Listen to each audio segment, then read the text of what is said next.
कल की क्लास में मैंने आपको परफेक्ट कंपटीशन मैंने आपको एटलीस्ट स्टार्ट करवाया था कि परफेक्ट कंपटीशन के आना। सो हमने कल परफेक्ट कंपटीशन स्टार्ट किया था कि क्या होता है, ठीक है। हमने पहली दो कैरेक्टरिस्टिक्स की थी, उनको मैं रिपीट करता हूं और फिर इंशाल्लाह आगे चलते हैं। मेरी कोशिश आज परफेक्ट कंपटीशन की काफी सारी चीजें कवर करनी है। At the end of the class we should be done with at least 2 more things, ठीक है, related to perfect competition. So hopefully पहली चीज जो थी that was that there are many sellers in the market. Perfect competition में बहुत सारे sellers होते हैं। बहुत सारे का मतलब है मतलब reaching infinity obviously. So a lot of the time students के माइंड में ये होता है कि यार ये इंफिनिटी कैसे हो सकते हैं। So perfect competition is a very unrealistic market structure. दुनिया में हार्डली कोई मार्केट है जो परफेक्ट कंपटीशन में है। अगर करीब करीब हम देखें तो इस तरह की मार्केट हो सकती है जो थोड़ी बहुत एग्रीकल्चरल है, जिसमें गुड्स बड़े सिमिलर होते हैं, सेम होते हैं, जिस तरह वीट की मार्केट होती है। इस तरह की चीजें जो गुड्स भी सेम है और बहुत सारे प्रोड्यूसर्स होते हैं, लेकिन उनमें भी परफेक्टली कंपेरेटिव मार्केट्स की कैरेक्टरिस्टिक्स 100% नहीं होती, ठीक है। सो इसीलिए पहली जो कैरेक्टरिस्टिक है, there are a lot of firms in the market, many firms in the market, infinite number of firms. Number 2, all firms are price taker firms. Price taker होने का मतलब है firms cannot charge their own price because they don't have the power to do so, right? Because there are so many firms with a very negligible market share, points में है, मतलब ना होने के बराबर market share है. So they don't have the power to set their own price and therefore they take the market price as given. So market price कैसे set होती है? मैंने यहाँ diagram आपके लिए बनाया था, जिसमें मैंने आपको कहा था कि जहां डिमांड एंड 2 डायग्राम बनते हैं परफेक्ट कंपटीशन के, ठीक है। ये बच्चा अपने फोन पे है ना, जो एनएट में है, हाँ, तो नीचे क्यों दिख रहा है? This is more important. So demand and supply, जहां मार्केट की डिमांड एंड सप्लाई इक्वल होगी वहां पे मार्केट की प्राइस सेट होगी, ठीक है। जब प्राइस सेट होगी तो वही प्राइस हर फर्म चार्ज करेगी। ये एक फर्म का मैंने डायग्राम बनाया, पर हर फर्म का डायग्राम इसी तरह का बनेगा, right. All firms are basically identical, right. So सारी फर्म्स यही प्राइस चार्ज करेंगी, इसीलिए इस लाइन को हम एक्सटेंड करते हैं। कल मैंने आपके सामने ये बनाया था, ये प्राइस हो गई। और याद रखें, मैंने कल ही आपको बताया था, price is always equals to AR। ये दोनों तो हमेशा इक्वल है। और एक और चीज हमेशा इक्वल होती है इनके, वो है डिमांड, क्योंकि डिमांड हमेशा प्राइस से निकलती है, ठीक है। या ये भी कह सकते हैं प्राइस हमेशा डिमांड से निकलती है। So that is probably a better way to explain this, कि डिमांड हमेशा, प्राइस हमेशा डिमांड से निकलती है। सो इसीलिए ये जो 3 चीजें हैं जो मैंने ब्लैक में लिखी हुई है, ये तीनों चीजें इक्वल होंगी हमेशा। आगे भी जितने मार्केट स्ट्रक्चर्स पढ़ेंगे उसमें हम देखेंगे कि जो डिमांड कर्व है इसी से प्राइस निकलती है, ठीक है। तो ये तीनों तो इक्वल हैं, लेकिन जो ऑड वन आउट है, जो हमारी इस कर्व में अभी तक सबसे इंपॉर्टेंट चीज है, इस कर्व में जो सबसे इंपॉर्टेंट चीज अभी तक हमने बनाई है, वो MR है, MR curve, marginal revenue curve. अब perfect competition is the only market structure among the 4 market structures that we are going to study. Perfect competition is the only market structure जिसमें marginal revenue is equal to all these. So MR का separate curve बनाने की जरूरत नहीं है। Y? क्या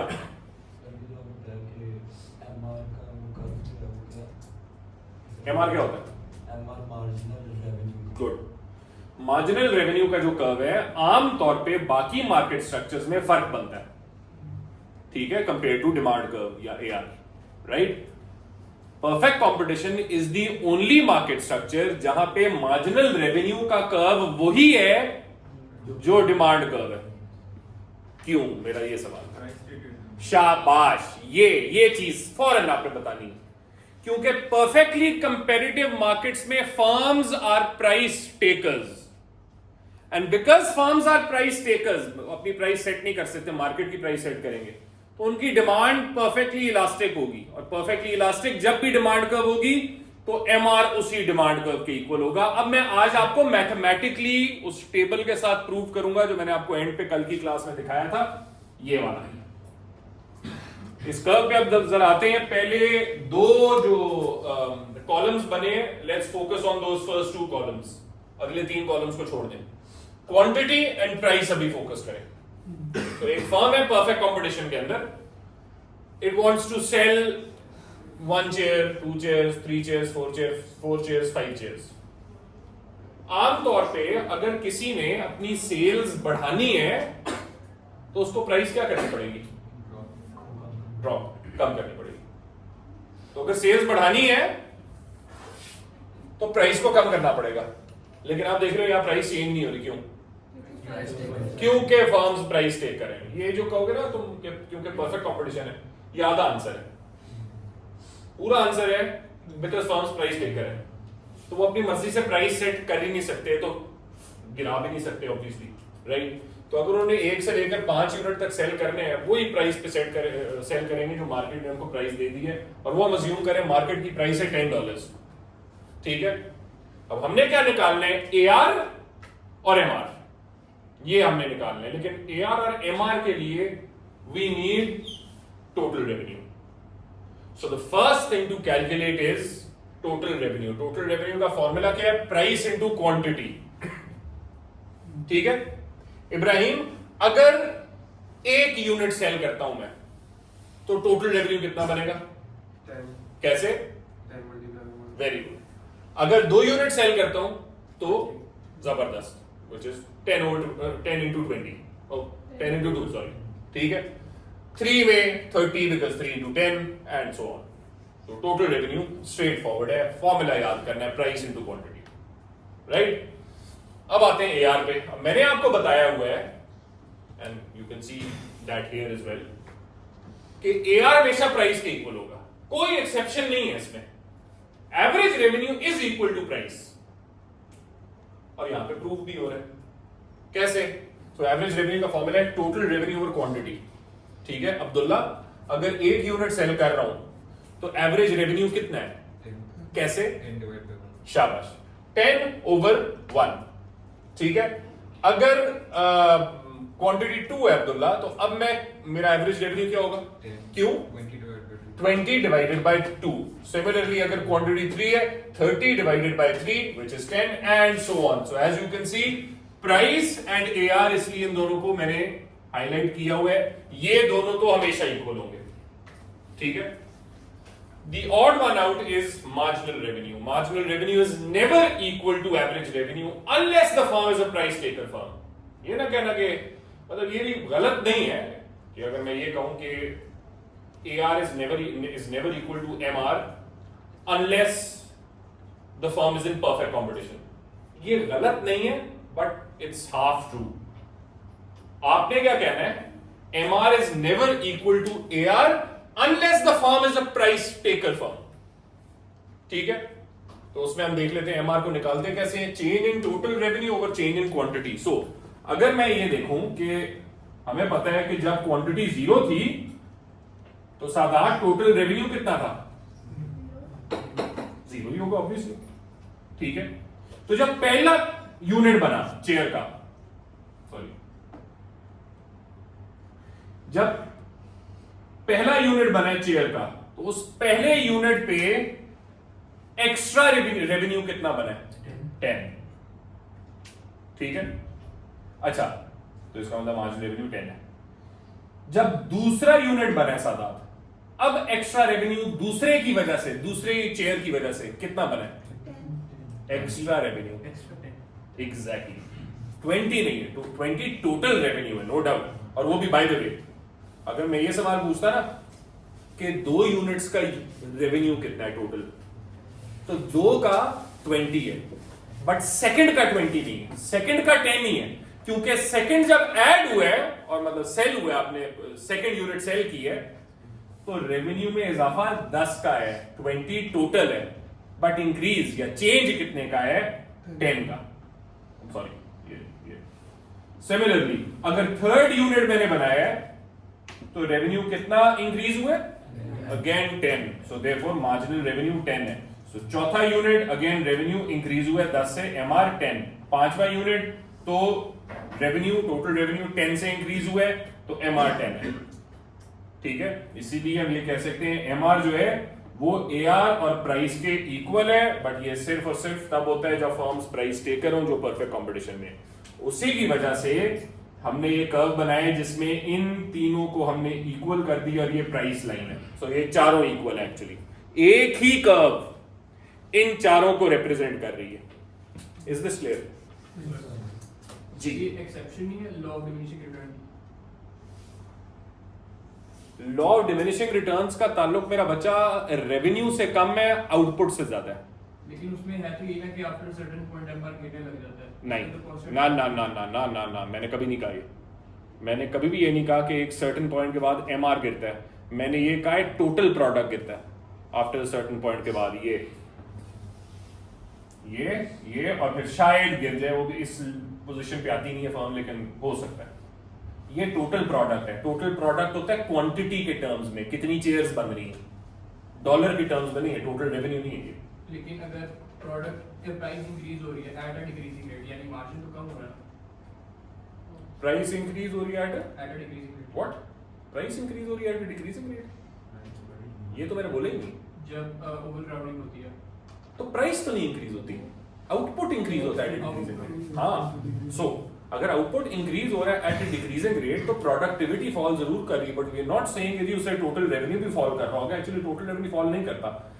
देखो, perfect competition के अंदर ये चीजें कंप्लीटली डिफरेंट है, क्योंकि परफेक्ट कंपटीशन हाईली एफिशिएंट है थ्रू आउट, और वो एफिशिएंसी वाले चैप्टर में करेंगे। वन ऑफ द, चलो ये आ ही जाते हैं, अब यहाँ पे हमने बात कर ही ली है। One of the characteristics of perfect competition is कि परफेक्टली कंपेरेटिव प्रोडक्ट मार्केट्स में firms allocatively and productively efficient होती हैं।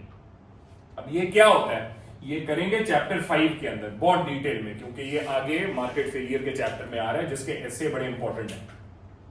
तो उसमें हम ये पढ़ेंगे कि वाकई में एफिशिएंट होती है। तो वो लॉ ऑफ डिमिनिशिंग रिटर्न्स इस्तेमाल तो होता है, हर केस में इस्तेमाल होता है, but when we are talking about perfectly comparative product markets, क्योंकि हम ज्यादा focus law of diminishing returns की बजाय उनके प्राइस टेकर होने के एलिमेंट पे कर रहे हैं, तो वो प्राइस टेकर आप 1 यूनिट बना रहे हो या 5 यूनिट बना रहे हो, जो प्राइस है वो 10 है, इसका मतलब रेवेन्यू कांस्टेंट रेट से बढ़ी जा रहा है, कांस्टेंट रेट से। ठीक है, तो अगर उनमें कोई डिमिनिशिंग रिटर्न्स आते भी हैं, वो डिमिनिशिंग रिटर्न्स का ताल्लुक आउटपुट और लेबर से है। यहां हमारा फोकस सिर्फ और सिर्फ प्राइस एंड क्वांटिटी पे। क्वांटिटी बढ़ती जाएगी तो रेवेन्यू बढ़ता जाएगा। लेकिन अभी हम आगे पढ़ेंगे मोनोपोली में और बाकी मार्केट स्ट्रक्चर्स में, उसमें रेवेन्यू इस तरह होगा, इस तरह का कर्व बनेगा। यस, तो उसमें हम कहेंगे कि रेवेन्यू फॉल भी हो सकता है। परफेक्ट कंपटीशन में ऐसा कोई चक्कर नहीं, और वो भी रेवेन्यू फॉल क्यों होगा, वो उसका एक सेपरेट रीजन है, वो हम आएंगे, वो प्राइस मेकर का रीजन है। Again, law of diminishing returns जो है ना, वो स्पेसिफिकली यहां पे इस्तेमाल नहीं होगा। ठीक है, हाँ हाँ, ये कह रहा था कि एक टाइम के बाद टोटल रेवेन्यू का कर्व शिफ्ट हो जाता है ना, इसमें तो कांस्टेंटली इंक्रीज हो रहा है वो। ये परफेक्ट कंपटीशन का जो टोटल रेवेन्यू कर्व है ना, ये कॉन्स्टेंटली इंक्रीज हो रहा है। क्यों इंक्रीज हो रहा है? बिकॉज एमआर, याद रखो, टोटल रेवेन्यू का ग्रेडियंट क्या होता है? एमआर कांस्टेंट है, तो एमआर कांस्टेंट है और पॉजिटिव है, इसका मतलब टोटल रेवेन्यू का ग्रेडियंट पॉजिटिव होगा, लेकिन कांस्टेंट होगा थ्रू आउट, कोई कर्व नहीं बनेगा, सीधी लाइन है। इसीलिए यहां पे टोटल रेवेन्यू सीधी लाइन पे ऊपर जाई जा रहा है, बिकॉज एमआर पॉजिटिव है पर कांस्टेंट है। अब जो बाकी मार्केट स्ट्रक्चर्स में इस तरह का कर्व, आई थिंक यहां बनाया नहीं हुआ, ये इस तरह पढ़ेंगे। क्यों? क्योंकि उसमें एमआर कांस्टेंट नहीं होगा, वो बात की बात। ये उसका सवाल था। सर, परफेक्ट कंपटीशन के अंदर सब फर्म्स की प्राइस एक क्वाड्रेंट की सेम होती है, तो फर्म्स पे ग्रो कैसा करती हैं? सब फर्म्स की साइज एक जैसे होंगे? ऑब्वियसली, मैंने यही तो कहा है, परफेक्ट कंपटीशन में एवरी फर्म इज आइडेंटिकल, उनका मार्केट शेयर नॉन एग्जिस्टेंट है ऑलमोस्ट। और एक फ्री मार्केट इकोनॉमी में होती है? होती तो फ्री मार्केट ही है, ये फ्री मार्केट ही है। हाँ सर, परफेक्ट कंपटीशन में आप कह रहे हैं कि प्राइस सेम रहेगी, लेकिन कब हो सकता है काफी कंडीशंस आ सकती है मार्केट के अंदर जिसकी वजह से प्राइस चेंज भी हो। ऑब्वियसली मैं ये कह रहा हूं, प्राइस सेम रहेगी based on the quantity that the firm is selling, लेकिन अगर ये डिमांड बढ़ गई और आगे अभी ये देखते हैं तो प्राइस बढ़ेगी ऑब्वियसली। मैं कह रहा हूं क्वांटिटी से चेंज नहीं होगी। ठीक है, प्राइस चेंज हो सकती है ऑब्वियसली, प्राइस में वॉलेटिलिटीज परफेक्ट कंपटीशन में काफी ज्यादा होती है, बिकॉज वो डिमांड एंड सप्लाई से होती है। लेकिन मैं जो कह रहा हूं वो ये है कि फर्म की प्राइस चेंज नहीं होगी based on the quantity that it wants to sell. वो परफेक्ट कंपटीशन की खासियत। ठीक है, अच्छा अब इस डायग्राम पे मैंने कहा, अभी थोड़ी देर पहले मैंने आपको बताया था एक बड़ा इंपॉर्टेंट कर्व है जो हमें बनाना है, वो है एमआर। थैंकफुली इस डायग्राम में एमआर वही है जो डिमांड कर्व है, ये वाला। दूसरा बहुत इंपॉर्टेंट कर्व है जो अब हमने बनाना है। क्यों? क्योंकि हमने ये देखना है कि परफेक्टली कंपैरेटिव फर्म्स आउटपुट कितना बनाएंगी। प्राइस तो पता है, बट प्राइस प्राइस मतलब प्राइस तो नहीं देख सकते ना। इस प्राइस पे फर्म्स आउटपुट कितना बेच रही हैं वो भी तो देखना है। आउटपुट के लिए हमारे पास एक क्राइटेरिया है, क्या? शाबाश, एमआर इक्वल टू एमसी। तो इसका मतलब है इस कर्व के अलावा हमें एक और कर्व चाहिए, और वो कर्व क्या है? Marginal cost. मार्जिनल कॉस्ट एक आम जिस तरह टिक शेप कर्व बनता है वो ही बनेगा जी, ये सिंपल, ये मार्जिनल कॉस्ट है। लेबल हमेशा सारे कर्व्स करने, ठीक है। ये मार्जिनल कॉस्ट हो गया। सो जहां एमआर एमसी इक्वल है, that is the profit maximizing point, and this on the x axis is the profit maximising output quantity, जो भी कह लो, ठीक है। ये है जी, this is the first main diagram जो आपको परफेक्ट कंपटीशन का आना चाहिए, ठीक है। इसका इंटरप्रिटेशन और इसकी डेरिवेशन, ये कैसे बना है? एमसी तो खैर वैसे ही बना है, वो तो हमें पता है कैसे बना है, वो तो पहले हमने चैप्टर 2 में पढ़ा है। लेकिन ये एमआर कैसे बना है? ये डिमांड एंड सप्लाई से बना है, क्योंकि फर्म्स क्या है? प्राइस टेकर है।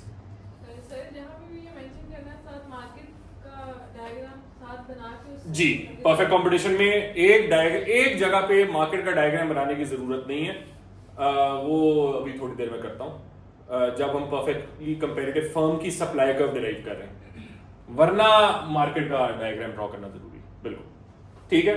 अच्छा, अब एक और डायग्राम करने से पहले कुछ और कैरेक्टरिस्टिक्स हैं, जल्दी से वो करवा दूं। बड़ी इंपॉर्टेंट कैरेक्टरिस्टिक्स हैं एक्चुअली। एक तो ये, परफेक्ट कंपटीशन में सब फर्म्स क्योंकि आइडेंटिकल है, तो सब फर्म्स आइडेंटिकल प्रोडक्ट बनाती हैं, कोई डिफरेंस नहीं है, इवन पैकेजिंग में फर्क नहीं है, ठीक है, सब कुछ सेम है, राइट। सो परफेक्ट कंपटीशन की एक और कैरेक्टरिस्टिक, बहुत इंपॉर्टेंट कैरेक्टरिस्टिक ये है, complete freedom of entry and exit है। There are no barriers to entry. Barriers to entry क्या होते हैं पढ़ेंगे, लेकिन मैं एक आइडिया तो मैं दे देता हूं। बैरियर्स टू एंट्री होते हैं जब बड़ी फर्म्स जो ऑलरेडी एग्जिस्टिंग होती है मार्केट के अंदर, वो नई फर्म्स को आने से रोकती हैं, ठीक है। तो उस वक्त बैरियर्स टू एंट्री वो किस तरह रोकती हैं? बैरियर्स टू एंट्री के थ्रू, और वो हम करेंगे कौन कौन से टाइप्स के होते हैं। परफेक्ट कंपटीशन में क्योंकि किसी फर्म के पास कोई पावर नहीं है, इसीलिए बैरियर्स टू एंट्री जीरो है। मैं नहीं कह रहा बैरियर्स टू एंट्री लो है, लो का लफ्ज इस्तेमाल नहीं कर रहा, जीरो का लफ्ज इस्तेमाल कर रहा हूं। परफेक्ट कंपटीशन में there are no barriers to entry. आई समझ? ठीक है, इसलिए complete freedom of entry and exit है। फर्म्स आएंगी कब वो देखते हैं अभी थोड़ी देर में, फर्म्स आएंगी कब, जाएंगी कब, ठीक है, वो अभी आज की क्लास के एंड पे करते हैं इंशाल्लाह, ठीक है। सो ये हो गया। और परफेक्ट नॉलेज है जी, परफेक्टली कंपैरेटिव मार्केट्स के अंदर फर्म्स और कस्टमर्स के पास एक दूसरे की परफेक्ट नॉलेज है, परफेक्ट इंफॉर्मेशन है, कोई इंफॉर्मेशन फेलियर नहीं होता, ठीक है। जो मैंने आपको शायद मेरिट और डीमेरिट गुड्स का करवाया होगा एएस के अंदर, अभी मार्केट फेलियर में और डिटेल में करेंगे उसको, ठीक है। तो कोई इंफॉर्मेशन फेलियर नहीं है, परफेक्ट इंफॉर्मेशन है परफेक्ट कंपटीशन के अंदर, ठीक है। वालेकुम सलाम, ठीक है, समझ आई, राइट। सो ये हो गई कुछ इंपॉर्टेंट कैरेक्टरिस्टिक्स, ये हो गया पहला मेजर डायग्राम जो परफेक्ट कंपटीशन से रिलेटेड आना चाहिए।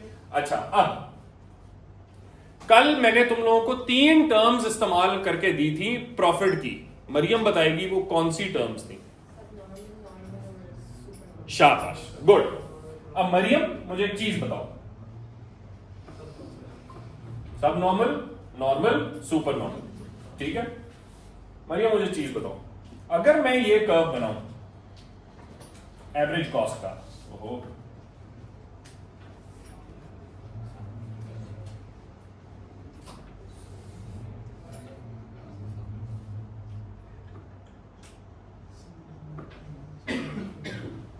AC1 again average cost curve जब बनाओगे तो मार्जिनल कॉस्ट के से इंटरसेक्ट वहां पे करना है जब वो अपने मिनिमम पे हो, इसीलिए मैंने यहां से इसको इंटरसेक्ट किया मार्जिनल कॉस्ट से, क्योंकि एवरेज कॉस्ट यहां पे मिनिमम पे है, वरना गलत हो जाएगा। ठीक है, पर ये मुझे बताओ इस एवरेज कॉस्ट पे कौन सा प्रॉफिट है?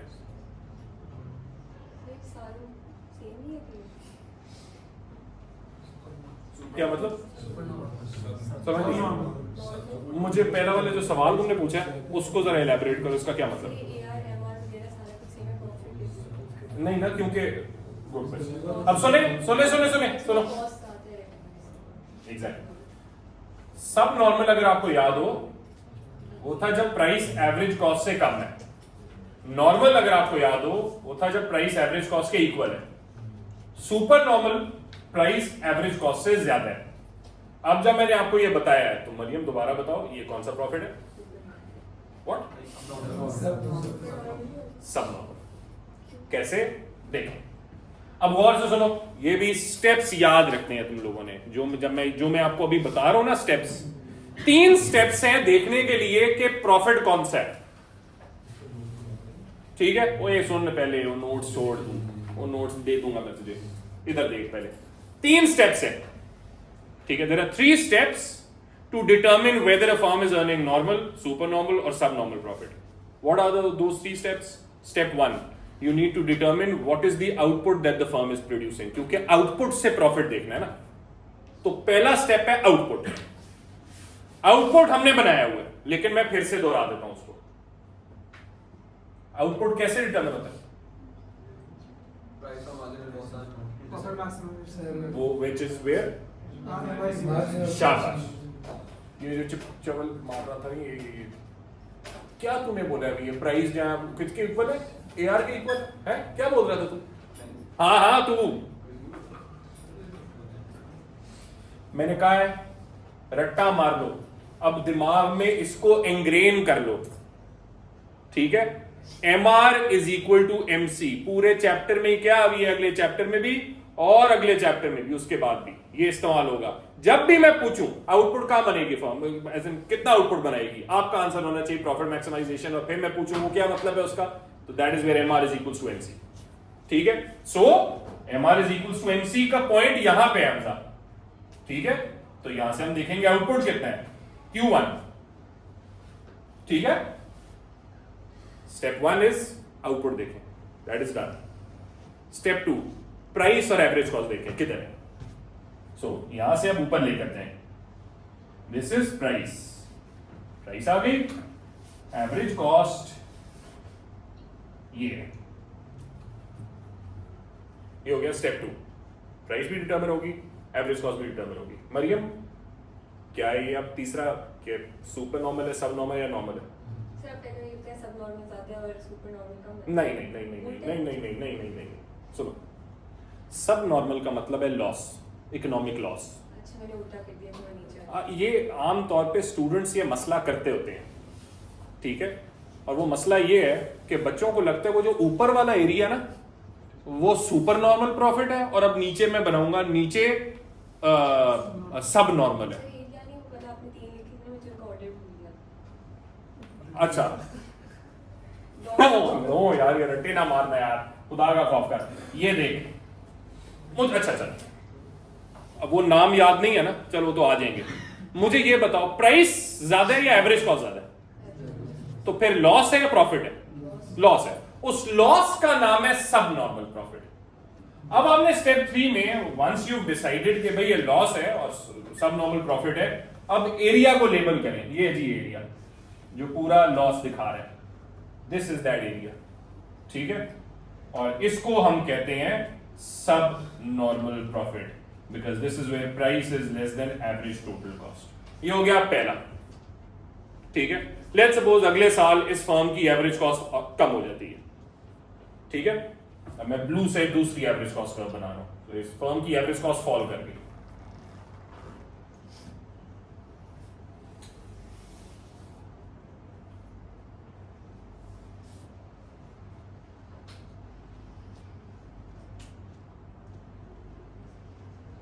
ये है जी AC2। स्टेप 1 आउटपुट देखना है कितना बन रहा है। आउटपुट कहां पे बन रहा है? जहां MRMC इक्वल है। यहां से आउटपुट देखें, ये Q1 है। Step 2 price and average cost देखें। प्राइस ये और एवरेज कॉस्ट भी इस आउटपुट पे यही है, सेम है, AC2 हो गया। सो ये क्या शो कर रहा है?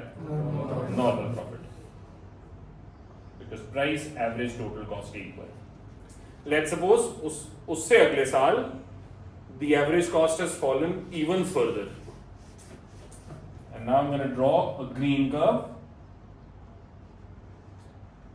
ठीक है, दिस इज AC3। अब हमें देखना है अगेन स्टेप 1 आउटपुट कितना बन रहा है, क्योंकि अलॉट ऑफ द टाइम्स खास तौर पे ये जो मैंने कर्व बनाया ना, इसमें जो बच्चे गलती करते हैं ये सुनो। बच्चे देखते हैं एवरेज कॉस्ट मार्जिनल कॉस्ट के जहां इक्वल है ना, ये देख ली एवरेज कॉस्ट और प्राइस इधर है, तो ये बन गया आपका प्रॉफिट। ये गलत है, ठीक है। इसलिए मैं बार बार कह रहा हूं स्टेप 1 क्या है? आउटपुट देखें। आउटपुट कहां से देखना है? MRMC जहां इक्वल है, ये यहां से देखें आउटपुट Q1 बन गया। अब यहां से आप देखें प्राइस, ये एवरेज कॉस्ट ये AC3। सो ये जो एरिया बन रहा है ये क्या शो कर रहा है? सुपर नॉर्मल प्रॉफिट, क्योंकि प्राइस एवरेज टोटल कॉस्ट से ज्यादा है।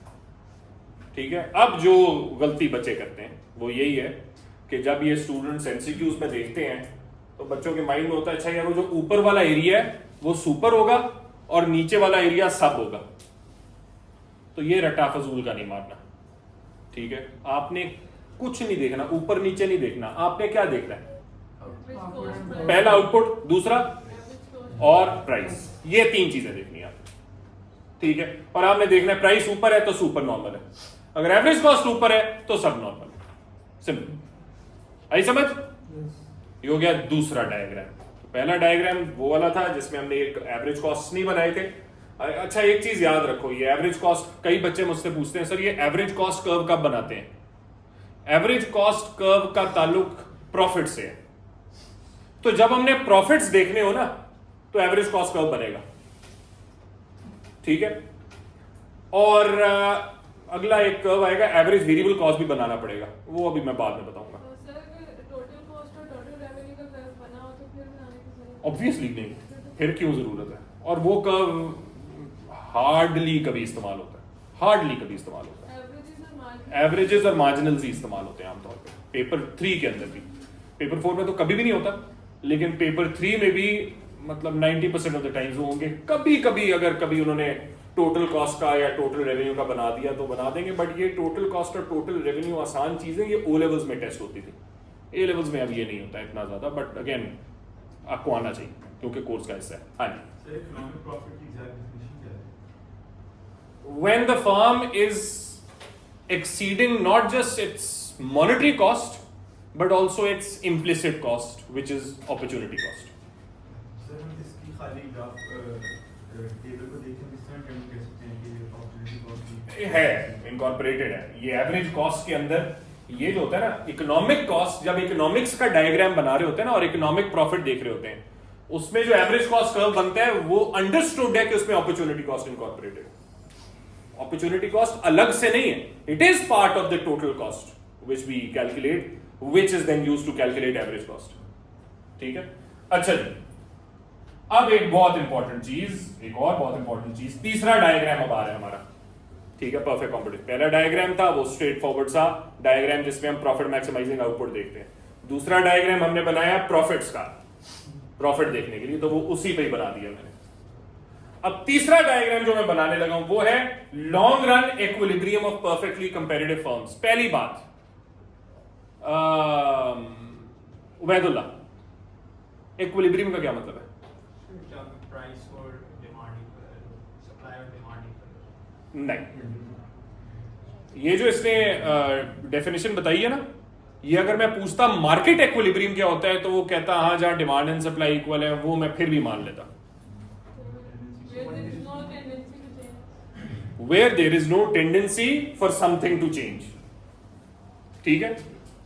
तो अब जब मैं आपके सामने ये long run equilibrium of a perfectly comparative firm बनाने लगा हूं, तो I am going to show you कि what is that point where a perfectly comparative firm will return to in the long run.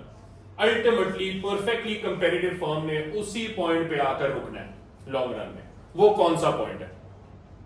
ठीक है, वो अब हम देखने लगे हैं। उसके लिए भी हमें दोनों कर्व्स चाहिए, मार्केट का भी और फर्म्स का भी। ठीक है, तो मार्केट का डायग्राम और फर्म का डायग्राम बनाते हैं। सो यहां पे बनाए हुए ऑलरेडी, इसको हम इरेज करते हैं।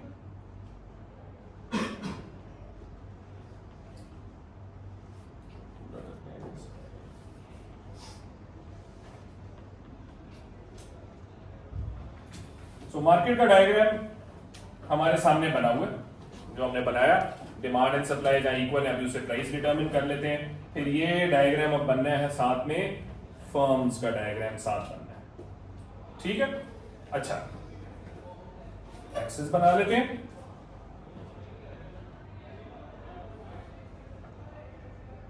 यहां पे मार्केट के डायग्राम में प्राइस एंड क्वांटिटी आते हैं वाई आर एक्स एक्सिस पे, वो लेबल कर लेते हैं price and quantity Y are X axis पे respectively.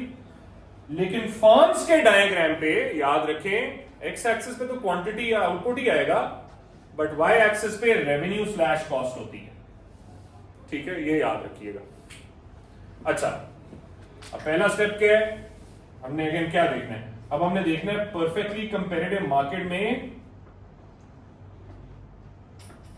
Long run equilibrium of a firm क्या है। ठीक है, परफेक्टली कंपेरेटिव प्रोडक्ट मार्केट में, बार बार मैं बाय द वे तुम लोगों को नोटिस कर रहे हो कि मैं बार बार कह रहा हूं परफेक्टली कंपेरेटिव प्रोडक्ट मार्केट। क्यों मैं प्रोडक्ट मार्केट कह रहा हूं? क्योंकि आदत मुझे इस तरह पड़ चुकी है, और ये तुम लोगों को भी पड़ जाएगी, बिकॉज अब चैप्टर 6 के अंदर हम एक चैप्टर पढ़ेंगे जिसको कहते हैं लेबर मार्केट्स। उसमें हम लेबर की इक्विलिब्रियम को निकालेंगे। तो उसमें हम परफेक्टली कंपेरेटिव लेबर मार्केट्स को इम्परफेक्टली कंपेरेटिव लेबर मार्केट से कंपेयर करेंगे। ठीक है, अभी हम लेकिन स्पेसिफिकली प्रोडक्ट मार्केट की बात कर रहे हैं। ठीक है, गुड्स की मार्केट। सो परफेक्टली कंपेरेटिव प्रोडक्ट मार्केट में फर्म्स का इक्विलिब्रियम क्या है, उसको देखने के लिए देखते हैं प्राइस क्या है। इक्विलिब्रियम प्राइस ये है जी, P1 कह दिया इसको, और इसको हम एक्सटेंड करते हैं आगे ये देखने के लिए कि फर्म का MR क्या है। तो वो मैं पूरा भी लिख सकता हूं, D equal to AR equal to MR। अभी फिलहाल मैं MR ही लिख रहा हूं उसको। ठीक है, D equal to AR equal to MR भी लिख सकते हैं आप, राइट। अब मुझे एक और कर्व चाहिए इसमें, कौन सा? Marginal cost. बिल्कुल, मुझे चाहिए मार्जिनल कॉस्ट।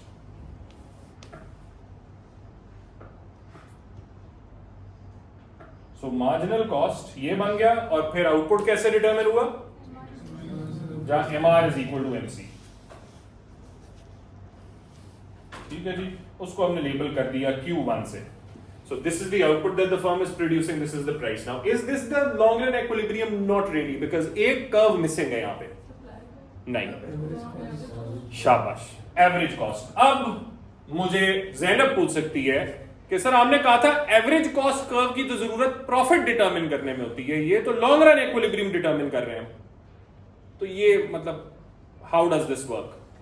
तो अब वो मैं आपको दिखाता हूं। तो ये है,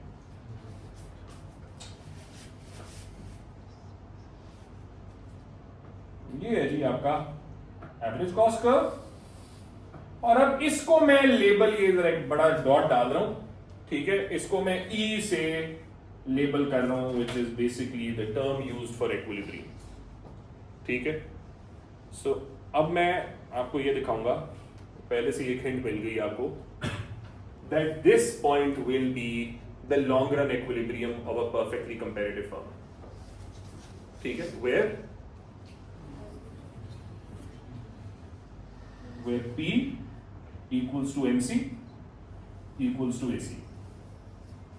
ये जहां ये तीन चीजें इक्वल हैं। अब तुम कह सकते हो सर यहाँ में आपने MR क्यों नहीं लिखा, मैं बताता हूं अभी।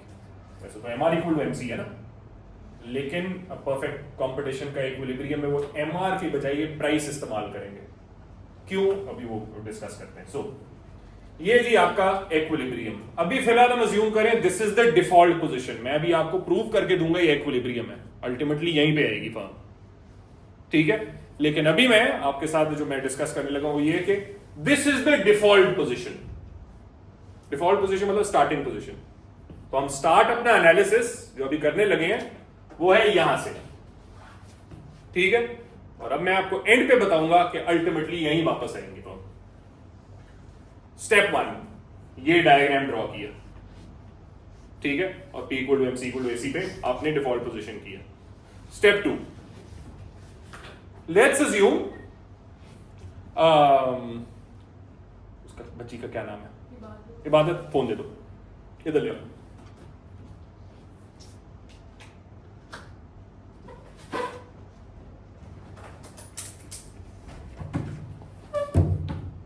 अच्छा जी, सो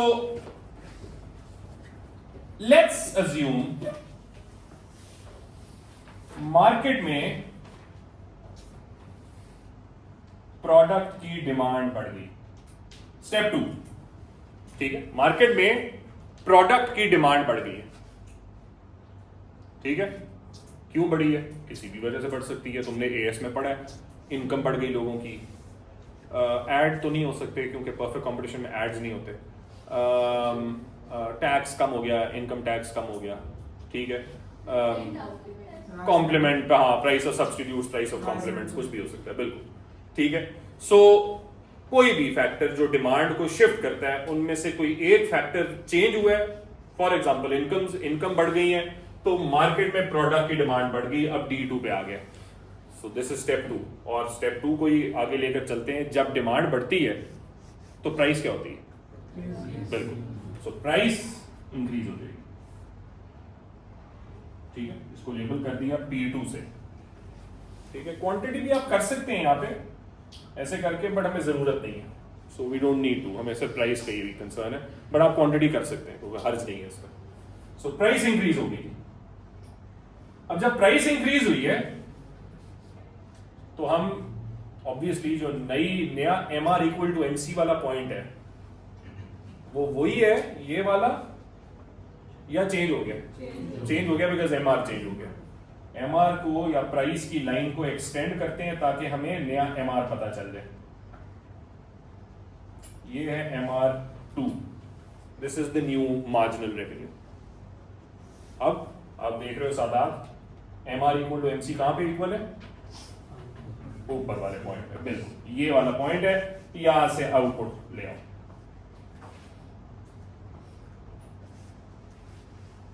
ठीक है। इसको कह दिया Q2, this is the new profit maximising output, this is the output that the firms are now producing perfect competition में। सो ये हो गया स्टेप 2, अभी हमारा कंप्लीट हुआ है। हमने कहा पहले तो स्टेप 1 ये डायग्राम बनाया इनिशियली, स्टेप 2 में डिमांड इंक्रीज की, डिमांड इंक्रीज करके हमने देखा प्राइस इंक्रीज होती है, जिससे आपका MR भी इंक्रीज हो गया और नया प्रॉफिट मैक्सिमाइजिंग पॉइंट पुराने से डिफरेंट हो गया, आगे चला गया, आउटपुट बढ़ गया ऑब्वियसली, क्योंकि डिमांड बढ़ी है तो फर्म्स का आउटपुट भी बढ़ना शुरू हो जाएगा, ठीक है। स्टेप 3, मुझे बताओ अब नई प्राइस पे, मैंने कहा था ना एवरेज कॉस्ट मैं बताऊंगा क्यों इस्तेमाल हो रही, नई प्राइस पे प्रॉफिट कितना है, सुपर नॉर्मल। सुपर नॉर्मल कैसे, अगेन क्या स्टेप है, स्टेप 1 आउटपुट देखें, ये आउटपुट है, कैसे पता चला, MR इक्वल टू MC यहां पे है तो ये आउटपुट है। स्टेप 2 इस आउटपुट से देखें प्राइस एंड एवरेज कॉस्ट कितनी है, ये देखें प्राइस ये है और एवरेज कॉस्ट ये है। तो ये जो एरिया है, अभी मैं लेबल तो नहीं कर रहा इसको, ओके, खत्म हो जाएगा थोड़ी देर में, ये सुपर नॉर्मल प्रॉफिट है बिकॉज प्राइस एवरेज कॉस्ट से ऊपर है, ठीक है। Price is greater than average total cost here, so ये सुपर नॉर्मल प्रॉफिट है, ठीक है। ये हो गया स्टेप 3, ये देखा हमने कि प्रॉफिट कितना है, कौन सा प्रॉफिट है, सुपर नॉर्मल।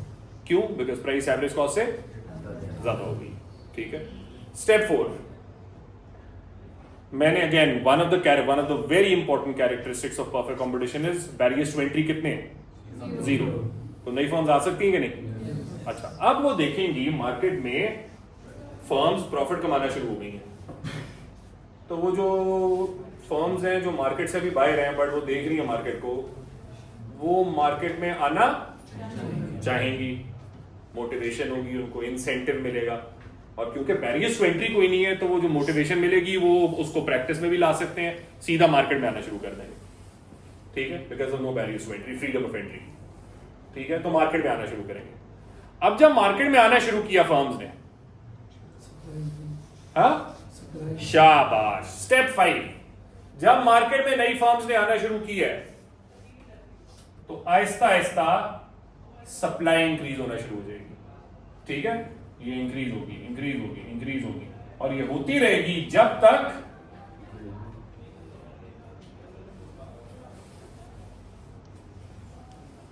तक प्राइस पुराने लेवल तक ना चली जाए।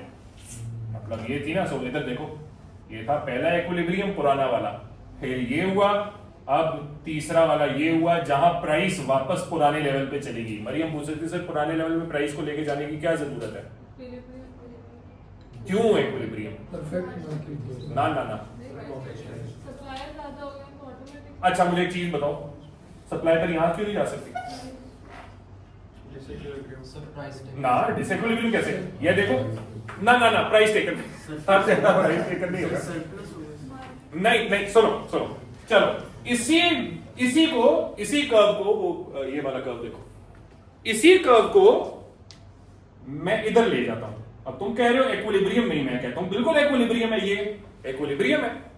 पहला इक्विलिब्रियम ये था, दूसरा ये था, तीसरा जहां डिमांड एंड सप्लाई इक्वल है वो यहां पे है, तो इक्विलिब्रियम है मार्केट का, लेकिन यहां नहीं जाएगा, क्यों?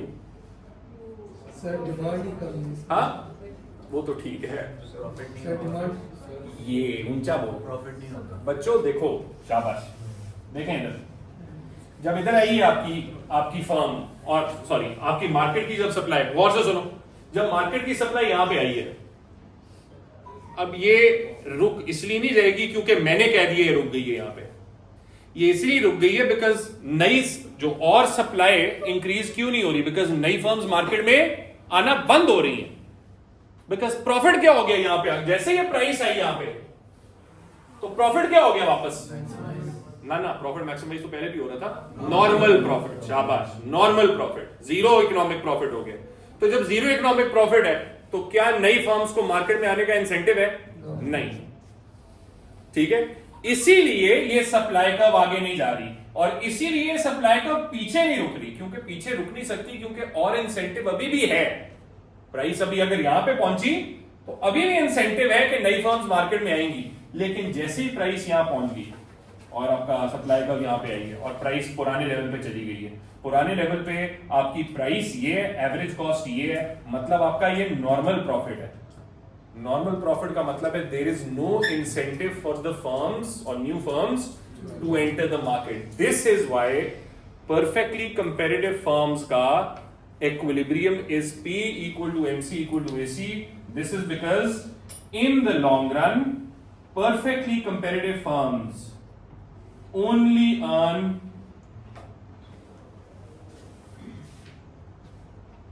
नॉर्मल प्रॉफिट, सिर्फ नॉर्मल प्रॉफिट अर्न करती हैं। शॉर्ट रन में सुपर नॉर्मल या इवन सब नॉर्मल हो सकता है। मैं सवाल पे आने से पहले मैं एक आपको बता दूं, चलो सब नॉर्मल भी हो सकता है। कैसे? ये छोड़ो, ये वाले जो मैंने बनाए हैं इसको छोड़ो, ठीक है। सपोज करो इक्विलिब्रियम यही था पुराना, जो ब्लैक से मैंने इक्विलिब्रियम बनाया, ये सपोज करो डिमांड गिर गई, इधर चलेगी डिमांड, राइट या लेफ्ट? लेफ्ट। गौर से सुनना, मैं थोड़ा तेज करूंगा लेकिन गौर से सुनना। ये D2 हो गई, अब नई प्राइस इधर चली गई P2, इसको आगे ले जाओ। MRMC कहां पे है? यहां पे, तो आउटपुट किधर हो गया? Q2। अब क्या देखना है? प्रॉफिट। कौन सा प्रॉफिट है? आउटपुट देखो, उससे प्राइस देखो, एवरेज कॉस्ट देखो, ये क्या है? सब नॉर्मल। तो सब नॉर्मल प्रॉफिट पे फर्म क्या, फर्म्स जो ऑलरेडी एग्जिस्टिंग फर्म्स हैं उनके पास क्या इंसेंटिव है? छोड़ के चली जाएंगी। Yes, incentive to leave the market है, क्योंकि नुकसान हो रहा है, ठीक है। तो आहिस्ता आहिस्ता सप्लाई कर्व पीछे जाना शुरू करेगी और वो जाती रहेगी जब तक पुराने प्राइस पे ही ना आ जाए, और ये जैसे ही पुरानी प्राइस पे आया वापस नॉर्मल प्रॉफिट हो गया। तो इसका मतलब फर्म्स के पास कोई ऑप्शन नहीं है लॉन्ग रन में, परफेक्टली कंपेरेटिव फर्म्स के पास, except to earn normal profit है। हाँ, नॉर्मल प्रॉफिट तो इकोनॉमिक प्रॉफिट होता ही नहीं, जी, जीरो होता है। जी। तो क्या इंसेंटिव है? Good question. आखिरी चीज और उसके बाद will call it a day. Economic profit zero है या नॉर्मल प्रॉफिट हो रहा है। इकोनॉमिक प्रॉफिट जीरो में तो मतलब ये तो प्रॉफिट ही कोई नहीं है, तो फिर फर्म्स एग्जिस्ट कैसे कर रही हैं इसमें भी? तो याद रखो मैंने कहा था इकोनॉमिक प्रॉफिट अगर जीरो है तो अकाउंटिंग प्रॉफिट फिर भी थोड़ा बहुत है, क्योंकि इकोनॉमिक प्रॉफिट अकाउंटिंग प्रॉफिट से कम होता है। तो थोड़ा बहुत अकाउंटिंग प्रॉफिट वो पैसों में मिल रहा है, बट इकोनॉमिक प्रॉफिट जीरो होगा तो आप वही अपने इक्विलिब्रियम पे आ गए। Is this clear? ये बहुत इंपॉर्टेंट है बच्चों, ये प्लीज। अब मैं आज आपको होमवर्क दे रहा हूं। कौन सा पेज है? पेज नंबर 9 है ये। गौर से सुनो, पेज नंबर 9 में पूरे डिटेल में मैंने ये कॉन्सेप्ट एक्सप्लेन किए, पढ़ के आना है, ठीक है? आपसे पूछूंगा सही आपने चैप्टर